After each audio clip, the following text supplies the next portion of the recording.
Assalamualaikum warahmatullahi wabarakatuh. Perkenalkan, nama saya Ardina Muhammad Tombo dari kelas 10 TTL 1. Teman-teman, pasti kalian mengenali sosok yang satu ini. Siapakah dia?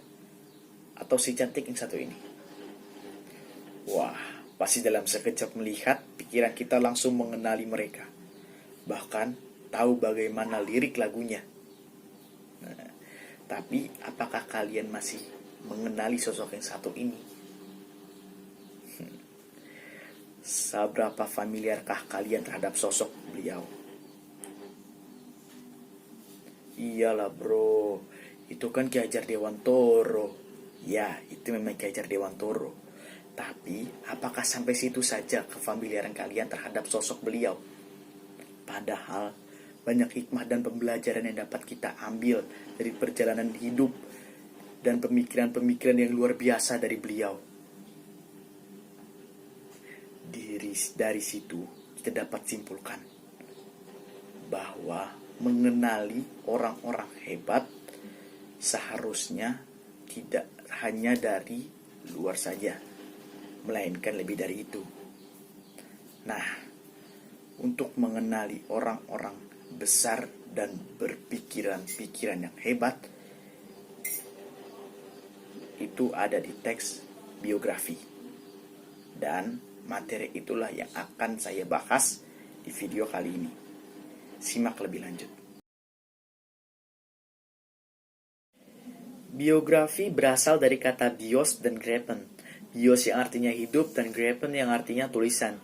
Jadi dapat diartikan teks biografi adalah teks yang berisi tentang riwayat hidup seseorang yang menyajikan sejarah hidup, pengalaman-pengalaman, hingga kisah sukses orang yang sedang diulas. Teks biografi memiliki struktur yang sangat jelas, meliputi orientasi, masalah atau peristiwa, dan resolusi.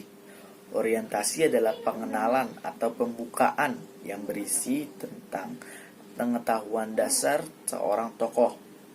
Sedangkan kalau peristiwa adalah kejadian yang pernah dialami, termasuk kejadian yang berisi tentang permasalahan yang pernah dihadapi dalam tujuan serta cita-citanya. Dan resolusi adalah penutup atau kesimpulan serta komentar penulis. Namun, resolusi bersifat opsional, yaitu boleh ada, boleh tidak. Teks biografi dapat dikelompokkan menjadi beberapa jenis. Berikut penjelasannya. Berdasarkan sisi penulisnya, teks biografi dibagi menjadi dua, yaitu autobiografi dan biografi.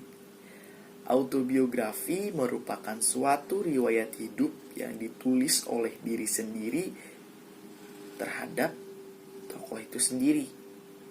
Sedangkan kalau biografi adalah kisah atau cerita suatu tokoh yang mengandungi hidupnya yang ditulis oleh orang lain. Berdasarkan isinya, teks biografi juga dibagi menjadi dua macam. Yang pertama, biografi perjalanan hidup. Biografi ini berisi sebuah perjalanan hidup lengkap seseorang tokoh atau diambil dari bagian-bagian yang dianggap mempunyai kesan. Yang kedua, biografi perjalanan karir. Biografi ini berisi sebuah perjalanan karir seseorang tokoh yang dimulai dari awal hingga karir yang dilakukan saat ini. Atau bisa juga perjalanan karir dalam mencapai kesuksesan tertentu. Berdasarkan persoalan yang dibahas, teks biografi dibagi menjadi geografi politik, geografi intelektual, dan geografi jurnalistik. Yang pertama, geografi politik. Geografi ini berisi tentang permasalahan politik. Jenis ini biasanya berisi permasalahan segala macam yang mempunyai keterkaitan terhadap dunia politik. Yang kedua, biografi intelektual. Biografi ini menceritakan tokoh-tokoh yang bergelut di dunia intelektual atau dunia pendidikan.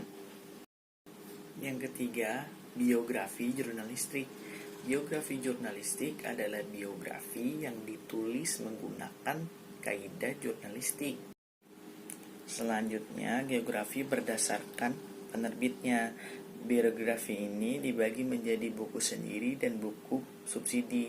Buku sendiri adalah biaya ditanggung oleh sendiri, mulai dari penulisan, percetakan, pemasaran, walaupun diproduksi oleh penerbit. Sedangkan kalau buku subsidi adalah penulisan biografi tokoh yang seluruh biayanya ditanggung oleh sponsor. Teks biografi menggunakan beberapa kaidah kebahasaan, yaitu pronomina, kata kerja tindakan, adjektiva, kata kerja pasif, kata kerja mental, dan konjungsi. Sekian dan terima kasih dari saya. Wabillahi taufiq wal hidayah. Wassalamualaikum warahmatullahi wabarakatuh.